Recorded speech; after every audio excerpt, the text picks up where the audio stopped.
Good day, viewers. This is Voices of Regalo, powered by Regalo Foundation, where we discuss pressing issues that matters. My name is Jane and Oore, and with me is Oreoluwa Abiodun. We have a very interesting topic to discuss with you, and we would love you to contribute also in the comment section. It is work-life balance. Reality or reality? Yeah. Reality or myth? Reality or myth and all that. So, what is work-life balance to start with? Just like the name implies, work-life balance.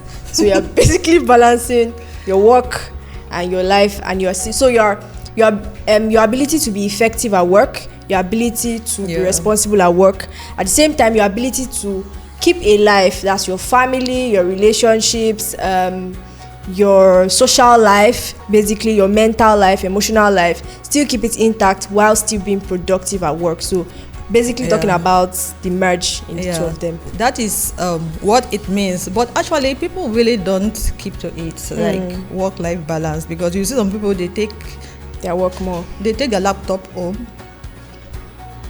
Is that part of the work-life balance? You know, some people, they blend work and home at the same time.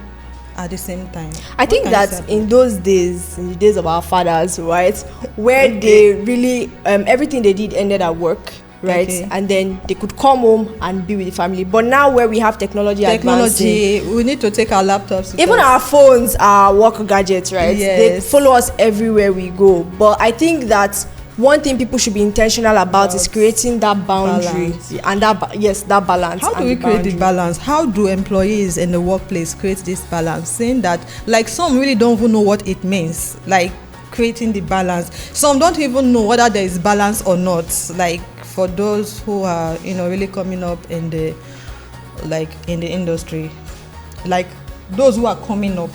So how do we ascertain this balance that we are really practicalizing the work-life balance?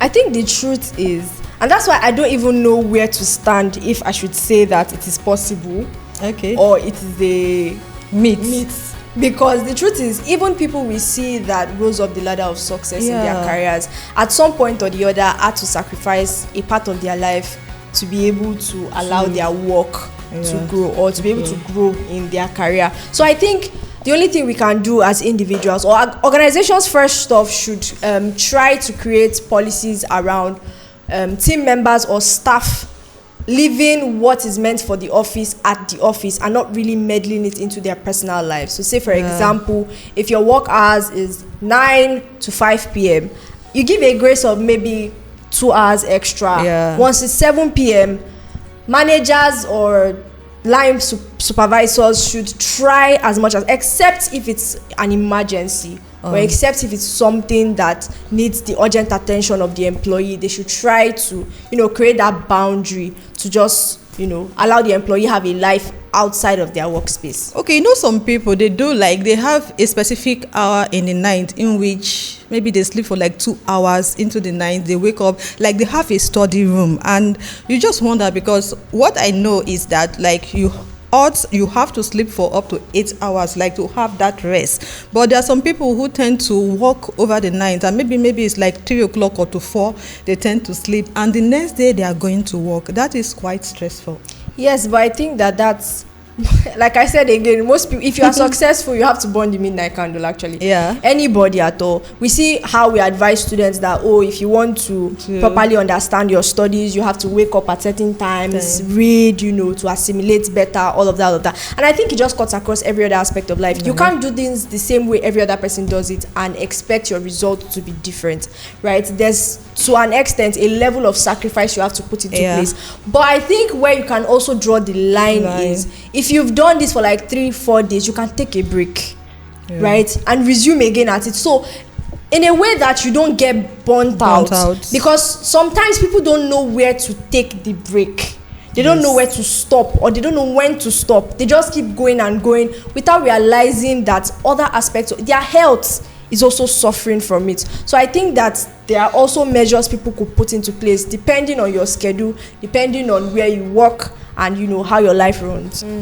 I said, so I think even let's now personalize it to we as ourselves, right? I know that there are times where work would have spilled a little bit into our personal lives, but have there been times where you felt guilty for working too much or resting too much?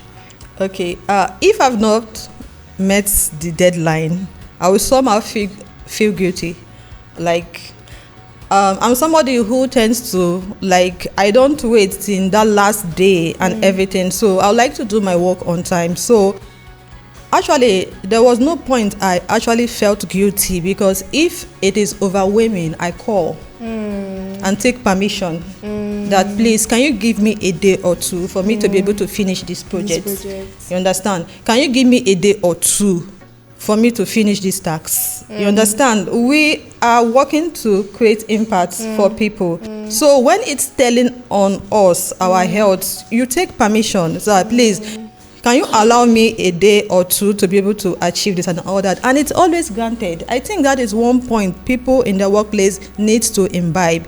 When the work is overwhelming, you don't need to take it home, take it home, stress yourself. Because when you take it home, you are in your place of work, you didn't rest. You are supposed to go home to rest because it has been stressful already for you at the workplace. Then you take it home again and all that. There is need to take permission from your superior and say, oh, please, can you give me a day or two? Let me finish this project. But sometimes I don't really blame people who carry workload home, because sometimes too, also depending on the environment where they are working, some superiors are not that, understand, empathetic to see reasons with you. And this is why some people, most Nigerians, or most people in our society actually don't have that balance. I think for me, there have been times where I felt guilty that I've either rested too much because maybe I feel like, I'm supposed to finish this task, go to the next. Even sometimes, even if there are no visible deadlines for them, I just feel like I'm supposed to have finished this. It's supposed to take me just 2 days to do this, right? And I think that it's normal, it's natural to sometimes feel guilty,